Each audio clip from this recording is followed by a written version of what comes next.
Mi nombre es Carlos Van der Dis y voy a explicar más o menos cómo yo abordo las emociones deportivas. Y en eso es que yo creo que dividirlas, no hay que dividir, hay que entender que las emociones deportivas tienen como dos aspectos importantísimos. Uno, yo creo que la forma más fácil de mecanizarlas es entender el impacto que tiene el deporte per se en la sociedad, en la cultura y en la política, y después entender como que lo que más nos llega a faltar o lo que más nos cuesta a las personas que no sabemos tanto de deporte, que es esto cuando nos preguntan cosas que tienen que ver de estructura deportiva, de clubes, de organización, que yo voy a como que explicar más o menos algo sobre ese tema. Hay que recalcar que, miren, el tema del derecho deportivo, la organización deportiva es un tema bastante denso y bastante complicado. Yo lo voy a tocar más o menos por encima, que a tal punto de que el deporte, yo creo que es una organización mucho más complicada que el tema en las mismas organizaciones internacionales de derechos humanos por la cantidad de organismos y cantidad de figuras institucionales que tienen. Entonces, en eso, mira, bueno, vamos a empezar. Lo primero es entender el efecto cultural y social que puede tener que puede haber en el deporte, que es algo bastante importante porque creo que en la medida de que nosotros constantemente lo entendamos a la hora de mecanizar, va a ser una herramienta muy, pero muy sencilla, porque creo que cuando tú entiendes el efecto cultural y social que puede tener el deporte y político, en cualquier tipo de emoción lo puedes sacar y puedes sacar argumentos de este tipo. Entonces, lo primero es entender cómo influye en la cultura, cómo influye en la sociedad. Miren, hay que entender que existen muchos factores que generan que una sociedad venere específicamente deportes que tengan mucho significado social. Creo que muchas veces cuando existen estos mismos, y aquí es donde vamos a influir directamente. Miren, creo que las sociedades, específicamente los países, arraigan deportes en específico y llegan a generar cariño o un respeto muy importante hacia ciertos deportes, a tal medida de que se llega a ser un movimiento social importante seguir cierto deporte. Ciertos países hay ciertos deportes que tienen mayor influencia que otros. Y eso creo que muchas veces puede influir por distintas condiciones sociales y culturales. Un ejemplo de eso, que puedan entender más o menos cómo el deporte se abarca en la sociedad y el deporte va teniendo más fuerza en una sociedad, es por ejemplo en México, específicamente, saben que México es un país muy grande. El norte de México es donde se arraiga o donde más se practica el béisbol.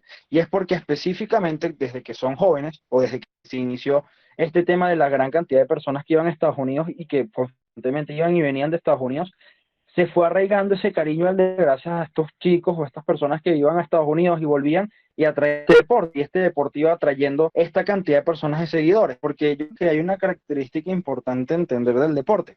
Miren, creo que al entender que el deporte es llamativo, que el deporte de personas, que el deporte tiene unas características que puede generar adrenalina, puede generar emociones, puede generar dopamina, en ese sentido entendemos que es una capacidad que tiene de atraer personas, de la misma forma que puede ser la música o que puede ser también el arte. Pero el deporte creo que tiene unas cosas más precisas que la hacen caracterizarla mejor.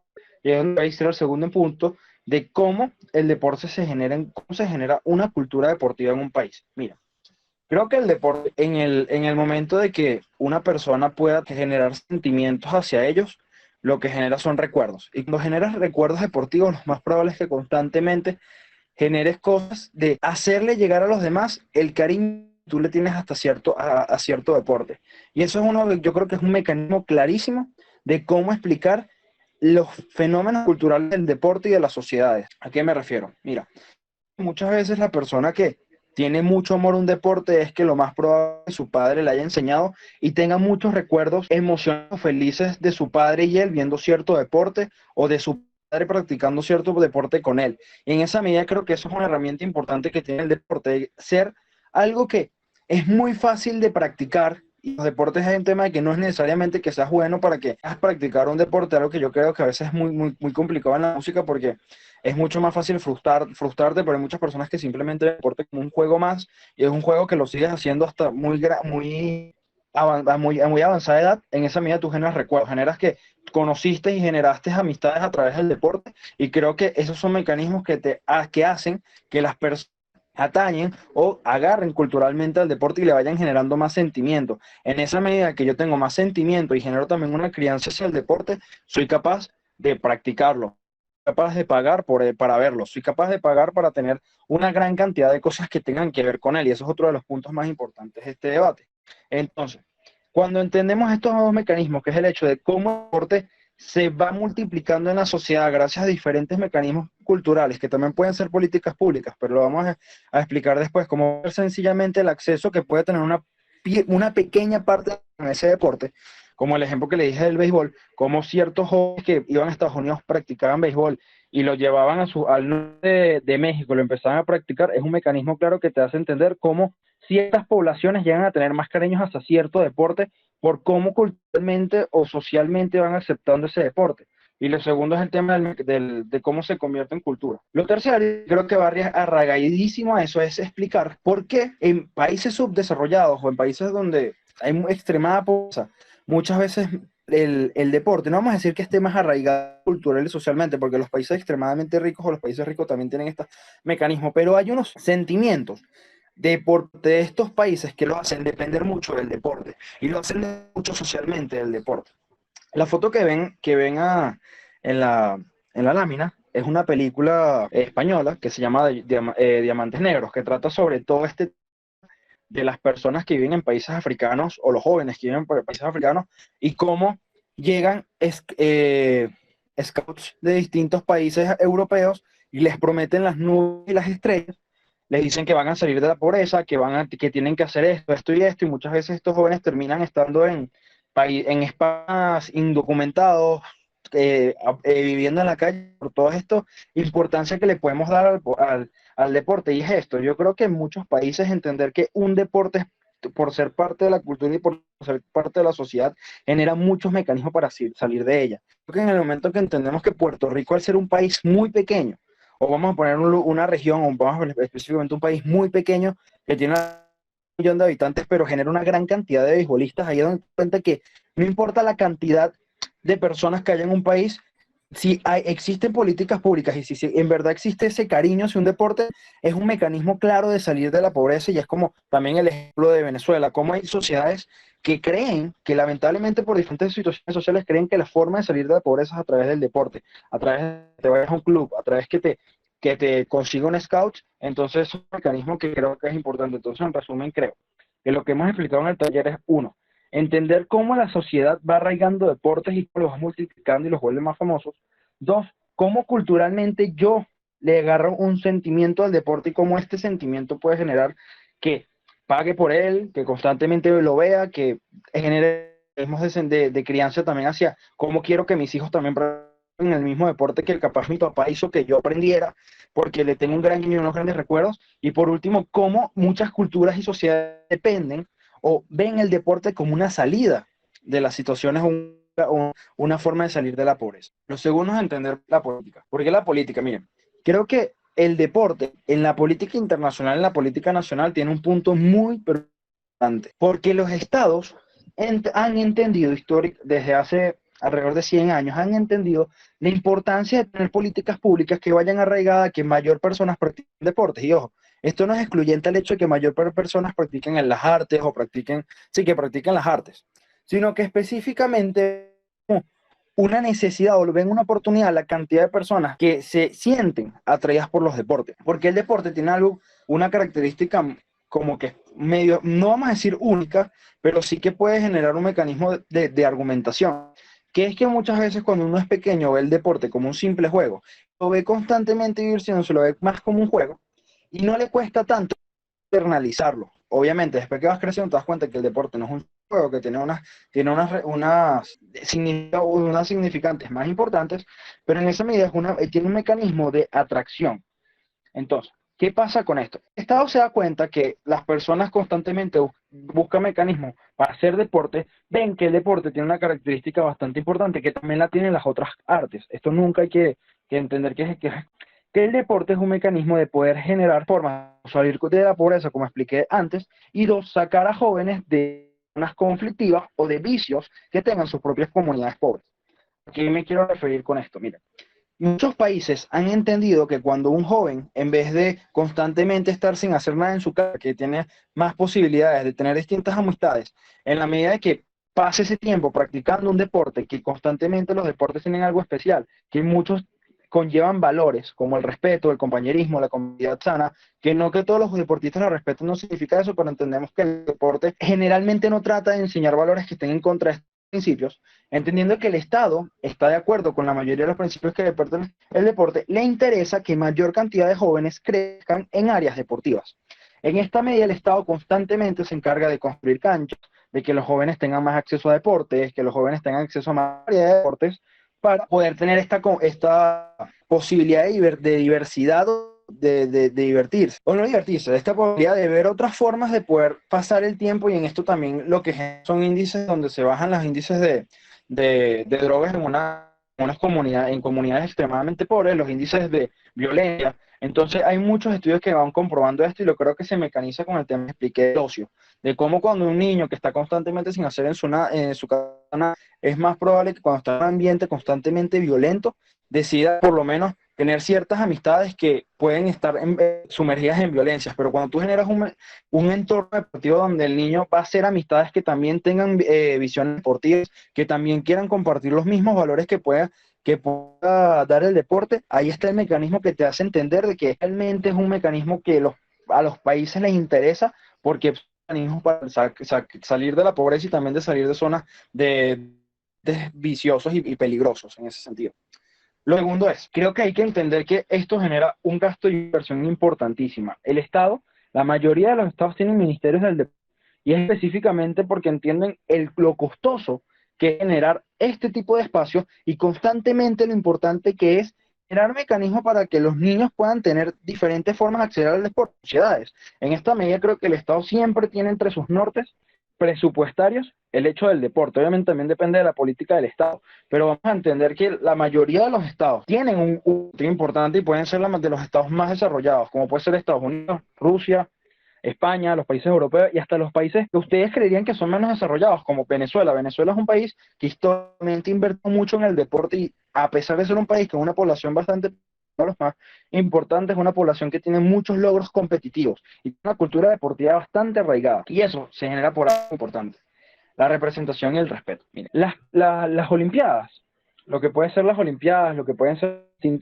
los distintos competiciones internacionales, además de ser un lugar donde las personas compiten, es un lugar en donde los países demuestran también desarrollo, en donde en el momento que existía la Guerra Fría, todos podrán saber que uno de los principales puntos de choque, los principales puntos de conflicto donde se mostraba el conflicto de la Unión Soviética contra los Estados Unidos, en las propias Olimpiadas, en donde constantemente veían qué país ganaba más medallas en cierta disciplina, porque el país que constantemente demuestra mayor poderío deportivo es un país que genera respeto, a tal medida que una anécdota interesante, por si los que no lo saben: Cuba es una potencia deportiva.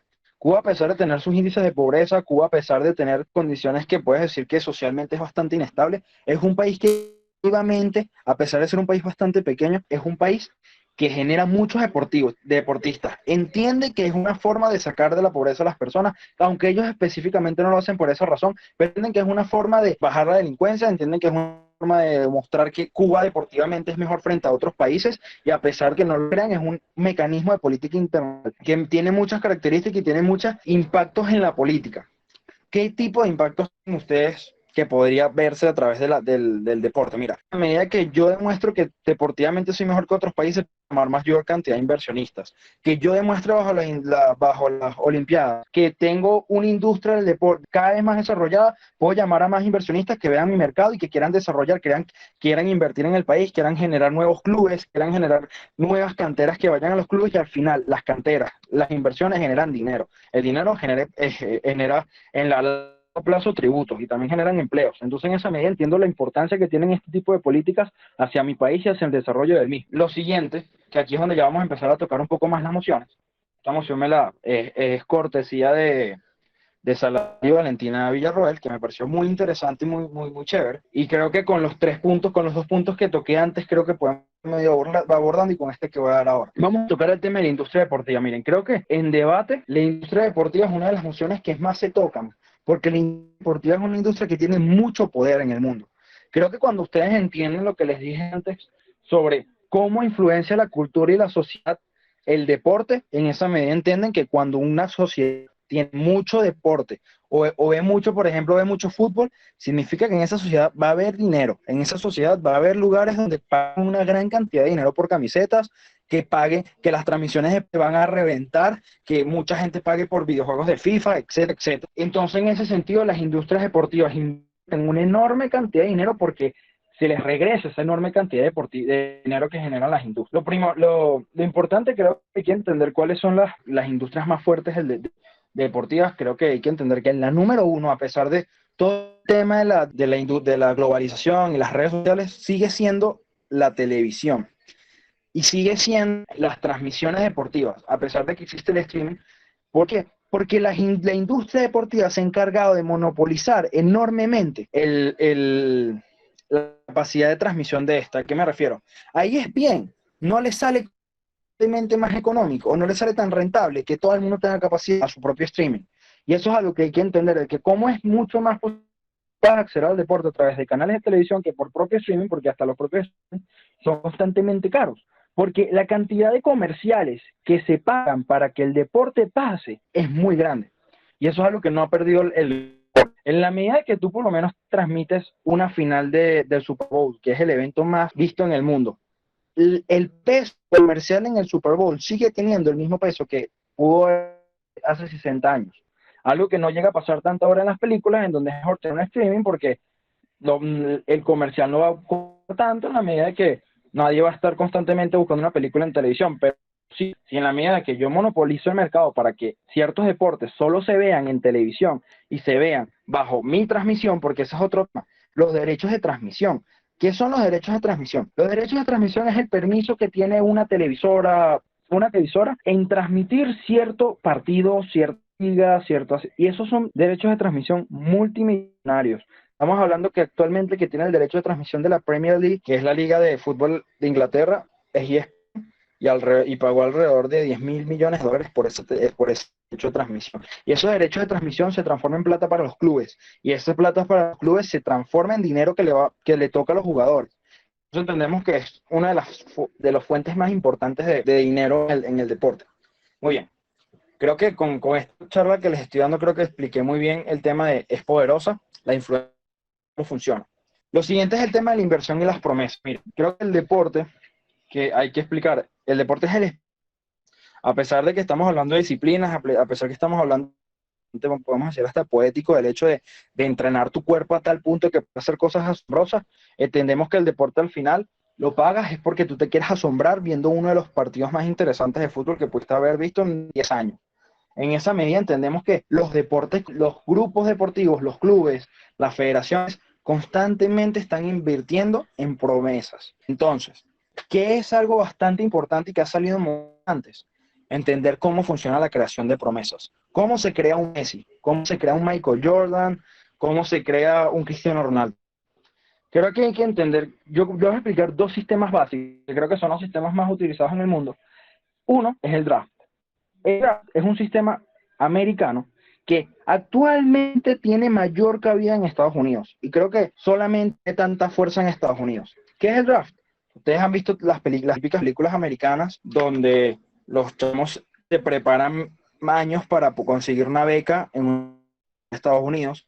Eso pasa porque en Estados Unidos, en ciertos deportes, específicamente lo que puede ser el béisbol en cierta medida, pero creo que es el que menos lo tiene, pero específicamente lo que es la NFL y la NBA, son ligas que se nutren de los drafts. ¿Qué es el draft? El draft es de la liga universitaria, o sea, todas las universidades juegan una liga que es enorme, que la pasan por televisión, la pasan por ESPN y la gente paga por ver esas ligas. Los mejores jugadores los eligen, los drafts son una posibilidad de adquisición sin pagar por él. Solo tienes que pagar el salario y todo ese tema. Pero es en el sentido de que, por ejemplo, hay una lista de 20 jugadores que son los mejores de la liga universitaria, todos los clubes tienen derecho a agarrar un jugador de ellos, hablando de forma sencilla para no complicar la cosa. Y el otro sistema es el sistema que tienen la mayoría de los países, que es tener escuelitas o tener academias.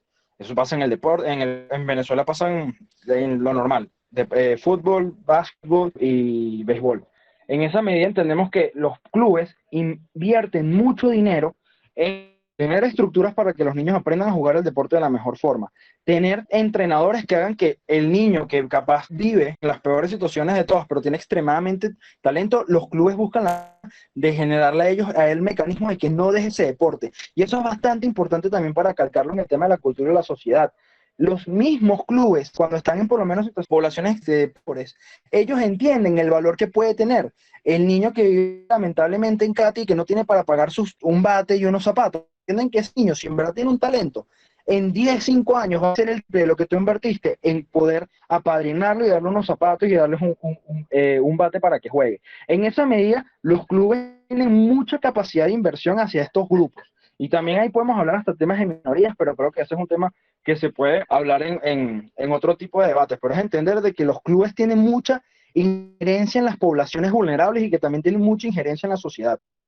Terminando esto, quiero que lean la moción y me gustaría que si alguien que está en el taller me pudiese decir un argumento de gobierno y un argumento de oposición, entendiendo de que yo creo que las herramientas que les di más arriba para un análisis más completo. Carlos, tengo una pregunta. Todo esto que nos acabas de explicar de las academias que funcionan dentro de las universidades de Estados Unidos, creo que también se aplica como en Latinoamérica, ¿no? O sea, por ejemplo, tengo algunos conocidos que tienen historias de personas que conocieron que de cierta forma los llamaron porque los vieron jugando acá y terminaron como en las grandes ligas de Estados Unidos, ¿no? Más o menos algo así. Pero quería saber si eso también es algo que aplica dentro del panorama asiático, o sea, si igualmente Estados Unidos tiene a personas encargándose dentro de esta misma tarea con los jóvenes asiáticos. Sí, pero en industrias muy específicas. Por ejemplo, o sea, depende, es que el tema de Estados Unidos, es que Estados Unidos, para este tipo hay deportes específicos que te llaman a esto, como puede ser el básquet y el béisbol. Y creo que son en industrias muy específicas, como la puede ser la japonesa, que en béisbol y en básquet son enormes. Creo que, me imagino que le haces la pregunta con China, y sí, ellos tienen o tienen este tipo de acercamientos en China, pero en los de específicamente practican o que les interesa esto, una dualidad. En básquet le importa más el mercado chino, pero le importa más el mercado latinoamericano. Bueno, como de argumento para gobierno, dentro del proyecto en que habíamos preparado Javier y yo, habíamos pensado algo como que en Latinoamérica ya estamos muy acostumbrados a recibir toda la publicidad de Estados Unidos, ¿no? Eso lo vemos a nivel de todo tipo de productos, pero especialmente con los productos de deporte. Por ejemplo, con los zapatos estos, los Jordan, cualquier muchacho de por acá se muere apenas salen por comprar ese tipo de zapatos, por eso son también tan famosos estos zapatos. Entonces, como entendiendo esa apertura y esa apertura, ese fanatismo, replicar y por absorber todo el mercado, es como mucho más fácil, hay como mayor, mayor probabilidad de éxito de que esa publicidad que traigan hacia Latinoamérica pues tenga réditos económicos para la propia liga. Entiendo, y me gustó porque creo que ahí daría falta de la capacidad que tienen las poblaciones latinas al deporte americano y la capacidad de acceso que tienen las personas chinas. Yo creo que como tú usar Jordan en América que usar Jordan en ciertas partes de China. Creo que oposición te va a traer un tema de que en China se usa bastante, pero yo creo que serían en ciudades muy específicas y es donde el acceso a la información y el acceso a la industria es muy grande. O sea, hay que hablar, ahí habría que hacer una caracterización bastante interesante de cómo la mayor parte de la población sigue siendo muy oriental y no tiene tanto acceso a los deportes occidentales. Por eso es que deportes como el ping-pong o deportes que están muy arraigados a culturas que tienen tanta explotación en ellos. Ajá. Una característica bastante importante específicamente actualmente China, es que China ahorita es uno de los países que tiene mayor capacidad de inversión en el deporte. ¿Por qué? Miren, el que creo que sabe de fútbol o que sabe de ciertos deportes como el tenis entiende que actualmente China son los que mejores salarios pagan, son los que más pagan de transmisión y son los que pueden pagar por cierto, a pesar de que no tengan tanto alcance en la población. En esa medida, por lo menos, se entiende que actualmente los clubes chinos hacen inversiones multimillonarias para fichar jugadores de fútbol que ya se están retirando y que dan 1 o 2 años de carrera. En esa medida creo que ese es el argumento de oposición. El argumento de oposición es entender cómo el mercado chino era mayor cantidad de dinero a pesar del poco alcance, porque el deporte chino no se ve tanto, pero tiene mucho alcance económico y no solamente el deporte chino, sino que tú me puedes decir que capaz más personas en Latinoamérica vean cierto deporte en Estados Unidos, pero te puedo decir que las personas que vean el deporte en China tienen mucho más dinero que las personas que lo vean en Latinoamérica. Entonces, en esa medida creo que está el tema de la cantidad de personas que lo pueden alcanzar por temas culturales o la calidad de las personas en el sentido de capacidad económica que pueden llegar a pagar por ese tipo de industrias. Entonces, ahí veo como que el debate. Si ven como otro punto de choque que yo no vi que les parece interesante, pueden mencionar. Ajá, lo que seguía explicando, miren, creo que ahora yo les expliqué antes como que esas formas de mecanizar actuaciones o formas de actuar dentro del deporte, de por qué culturalmente, socialmente, a nivel económico y a nivel hasta político hay una importancia del por qué le damos tanta importancia al deporte y por qué invertimos forma y por qué de cierta forma hacemos ciertas cosas. Creo que de lo que les voy a explicar es un tema más, vamos a llamarlo cultura general, sino que yo creo que estas son las tipos de cosas que he visto emociones y normalmente la gente, ¿por qué? Porque son cosas que no vamos a llamar rebuscadísimas, son cosas que la gente se queda como que mira, que es Conmebol, que es tal cosa, que es esto. Pasó en el debate de Libertadores, en el primer CIMET que yo fui, hubo un debate que hablaba sobre la final Boca River de la Copa Libertadores y muchas gente que mira, que uno que es Boca, que es River, que es la Copa Libertadores. Sencillito cómo funciona la estructura del deporte en el mundo. Creo que lo primero que hay que entender es que existe el deporte profesional y el deporte amateur. Creo que eso es importantísimo de entender porque a la hora de una opción, si ustedes no saben si están hablando de deporte profesional o deporte amateur, generar pueden fallar en argumentación. Miren, el deporte profesional es aquel deporte donde los deportistas destinan el deporte o destinan sus habilidades únicamente por dinero. En ese sentido, el futbolista se vuelve futbolista porque específicamente gana dinero por ser futbolista. Claro, porque su imagen para los clubes o para la forma en que gana torneos genera dinero. El amateur no es tan así. ¿Me pueden el amateur genera dinero? Sí, el amateur genera dinero, pero no de forma directa. ¿A qué nos referimos? Mira, cuando tú practicas salto largo, cuando tú practicas los deportes que normalmente ves en las Olimpiadas, natación, nado sincronizado, a ti no te pagan directamente por participar en ese tipo de deportes. No hay clubes, como puede pasar en el fútbol o en el béisbol o en el básquet, donde te pagan por practicar ese deporte. No, lo que sucede en el deporte amateur es que a través de mecanismos como las Olimpiadas, los deportistas se vuelven tan famosos que reciben patrocinantes. Por ejemplo, Usain Bolt ganaba dinero por ser patrocinante, porque su patrocinador era Puma, pero no ganaba dinero directamente por correr carreras o por correr. Lo que podía ganar era bonificaciones por parte del Estado, que eso es bastante importante. Los deportes amateurs dependen más del Estado que los deportes profesionales.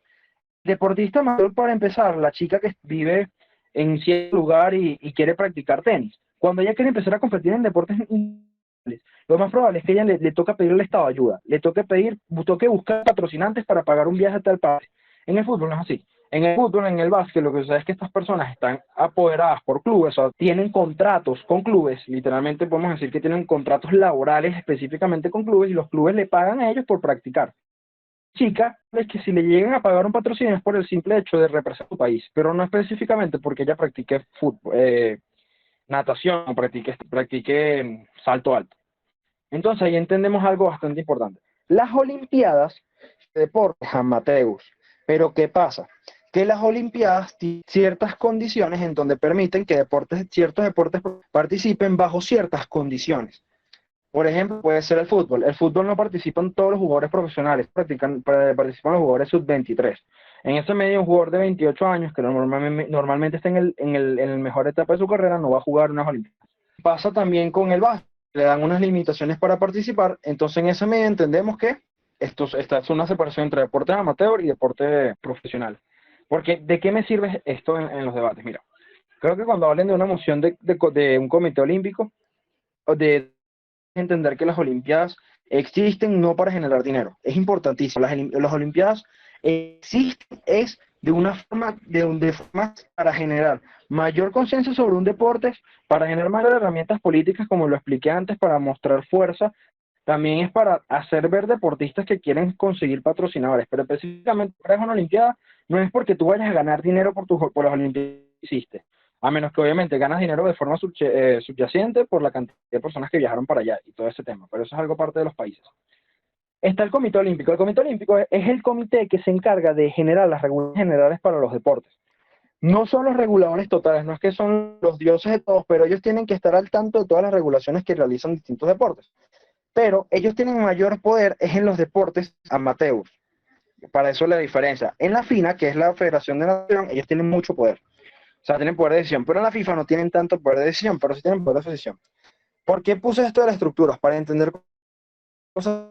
Los eventos van a tener la misma, lo más probable lo que hace es que les quiten una estructura, les quiten otra, pero siempre van a existir estas estructuras y se van a ir modificando dependiendo del deporte. Esto del Comité Olímpico Internacional, pues puedes entender, específicamente hablando de los deportes, tienes una federación mundial que es la FIFA. Un ejemplo, la FIFA es la Federación Mundial de Fútbol, tienes un regional que en nuestro continente es CONMEBOL, después tienes una federación nacional que son los que se encargan de generar los reglamentos internos de los países, y después tienen los clubes, hablando específicamente de la estructura de deporte profesional. Cuando hablamos de amateur, lo que puede estar son los clubes y las federaciones regionales. Tiene federaciones mundiales y tiene federaciones nacionales que representan. Ok, la FIFA es la Federación Internacional de Fútbol, o sea, es la organización mundial. O sea, son los que dan como las reglas generales de cómo se juega el fútbol, son los que son los que organizan el Mundial de Fútbol. Después vienen las organizaciones regionales. La UEFA, que es la que organiza la Champions, es una organización, es de Europa. O sea, ellos solo organizan cosas que tengan que ver con... Y hay una relación de subordinación entre las regionales y la FIFA. Las regionales no pueden hacer cosas que la FIFA no esté de acuerdo. Hay cierta autonomía. Literalmente, por eso le dije que la organización del fútbol, del deporte es bastante complicada.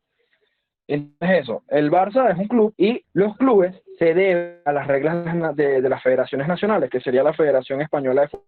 La Federación Española de Fútbol se debe a las reglas de UEFA, que es la Federación Regional, y la Federación se debe a la Federación Mundial de Fútbol. Y lo del Comité Olímpico, te voy a explicar fácil lo del Comité Olímpico con los deportes nacionales. Lo que hace el Comité Olímpico es crear ciertas reglas del deporte. Por ejemplo, la normalización o las reglas para las hace el Comité Olímpico. A los que son parte del Comité Olímpico. Un dato aquí que curioso, béisbol es uno de los deportes que no tiene federación mundial, sino que solo tiene federaciones regionales, como puede ser la MLB. Y eso ha generado que no esté afiliado directamente al Comité Olímpico. Y en esa medida, el béisbol es uno de los pocos deportes que crea sus propios reglamentos del doping, algo que no pasa con el fútbol. Y eso hace que, por ejemplo, actualmente, si ustedes ven que el doping es algo que puede salir en una opción porque es algo bastante importante, el béisbol es uno de los deportes con mayor problemas de doping en su industria porque cada país maneja el doping como le da la gana. Y eso genera que, por ejemplo, un jugador venezolano que manejaba una regla de doping vaya a Estados Unidos, genera regla de doping. No solamente eso, las mismas federaciones regionales esconden los problemas de doping en sus federaciones cuando venden jugadores. Un desastre, pero así funciona más o menos la industria de la MLB y es una de las industrias más millonarias de Estados Unidos. Sí, por debajo de UEFA está, no, es béisbol, o sea, no es básquetbol, béisbol funciona, el básquetbol funciona como el fútbol más o menos. Por debajo de UEFA está la relación nacional. Todos los países tienen su federación, la Federación Venezolana de Fútbol. Y es que el Comité Olímpico es interesante, porque no es decir que está por encima de la FIFA, pero sí es decir que tienen una relación muy afín en el sentido de que el Comité Olímpico tiene que aprobar cosas de la FIFA. La FIFA es bastante independiente. No puedes decir que la FIFA puede hacer lo que le dé la gana, pero tampoco Bueno, puedes o decir que el sea, Comité Olímpico puede hacer lo que le dé la gana. ajá.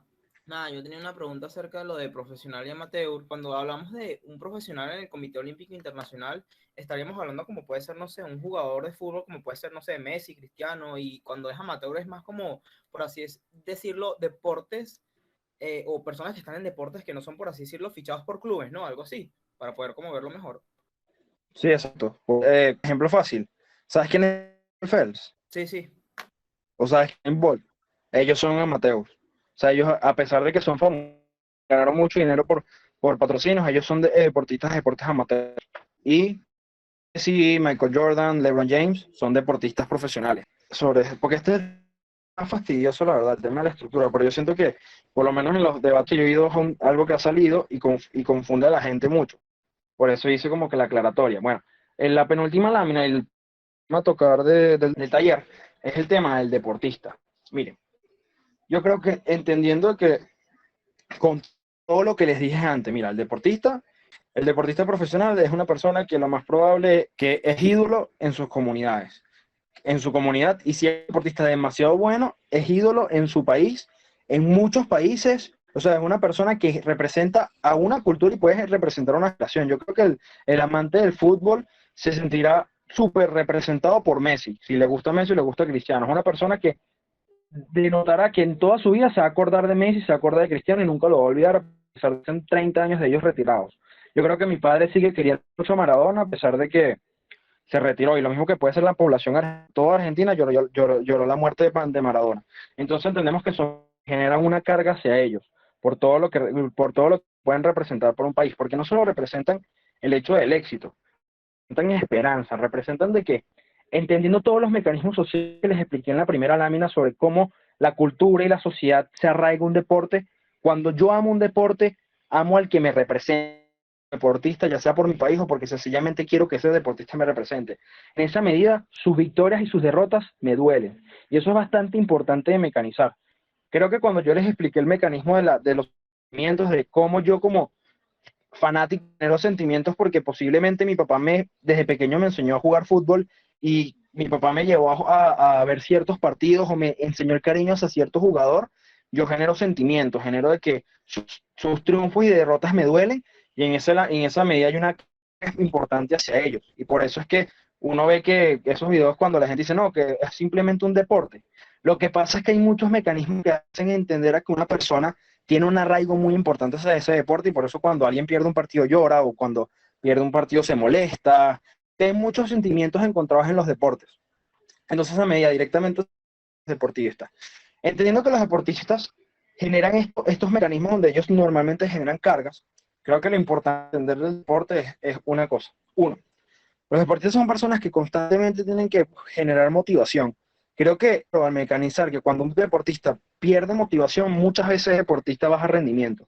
Yo le puedo explicar ejemplos para que se acuerden, pero más o menos puede ser el ejemplo actualmente de Messi, de que se quiere ir del club. Hay un ejemplo muy cómico que es de un tenista, pero no lo voy a dar porque es medio rebuscado, pero es entender que la motivación es algo importante. La necesidad o la motivación que tenga constantemente, en la medida que yo entiendo que, por ejemplo, yo como jugador me motivo para ganar un torneo, me desmotivo porque hay una situación familiar que me afecta, o hay una situación social que me afecta, lo más probable es que baje rendimiento.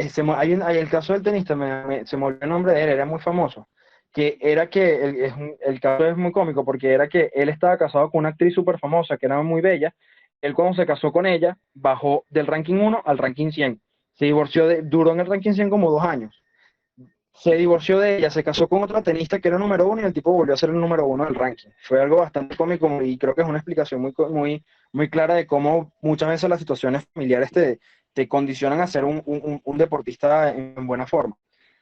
Ajá, muy bien. Lo segundo es que creo que es el físico, entender que el deportista está cargado, su cuerpo constantemente carga con muchas presiones, y carga como el hecho de que les expliqué, que como específicamente carga con sentimientos, con cargas del país, con la versión que se le hace a él, muchas veces se rompen. Los deportistas están bajo una presión enorme. Lo que pasa, y es algo que yo debatí en un debate en estos días, es que los deportistas, a través de las derrotas y las victorias, generan mecanismos internos para sobrellevar la presión.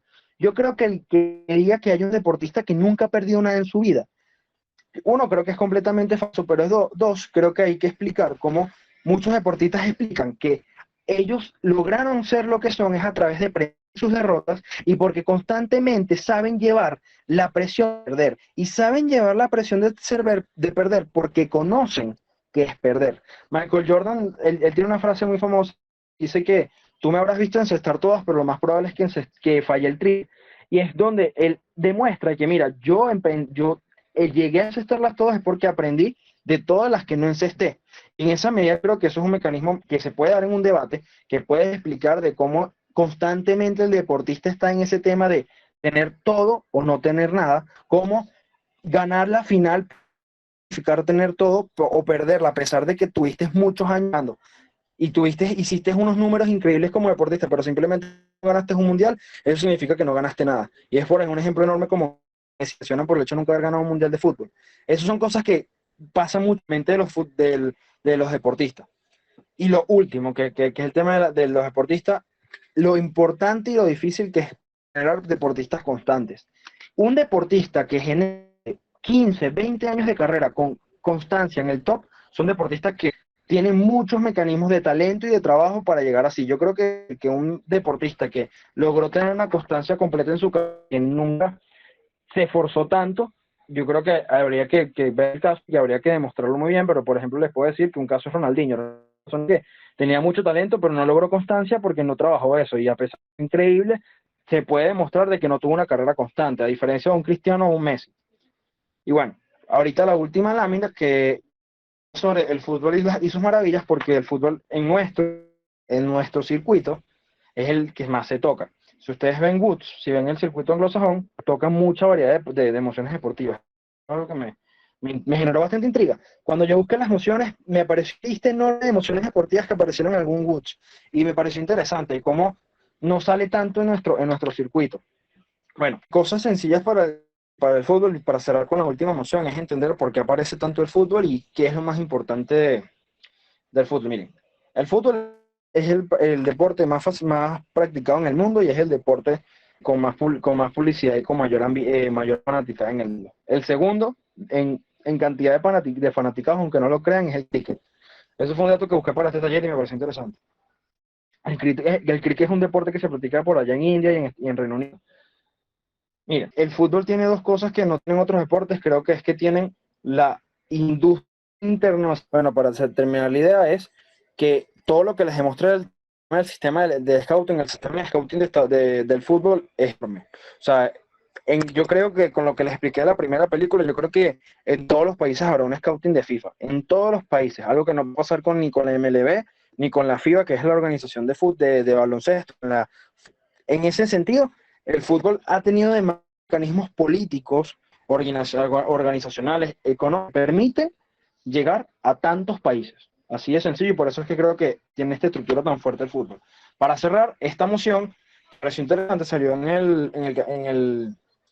el campeonato americano, pero en el circuito, en la parte portuguesa, que es esta casa prefiere que los clubes de fútbol se organicen como empresas en lugar de asociaciones civiles sin ánimo de lucro.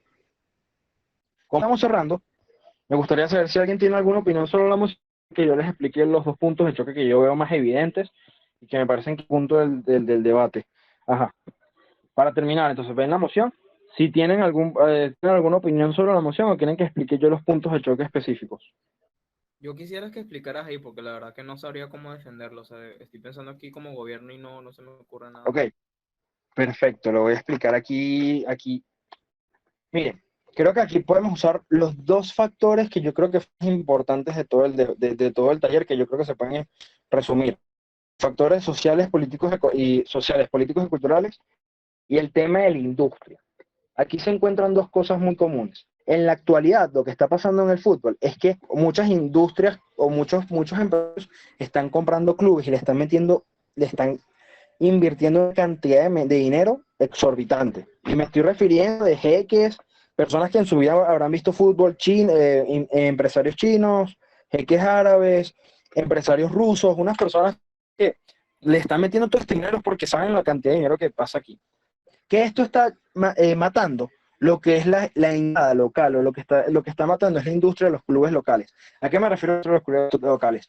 Hay clubes que tienen una trascendencia o tienen una importancia en comunidad tan importante que lo que han generado es un amor tan grande al club, en donde los fanáticos de estos clubes estén en tercera o segunda división, son muy, pero muy arraigados a ellos.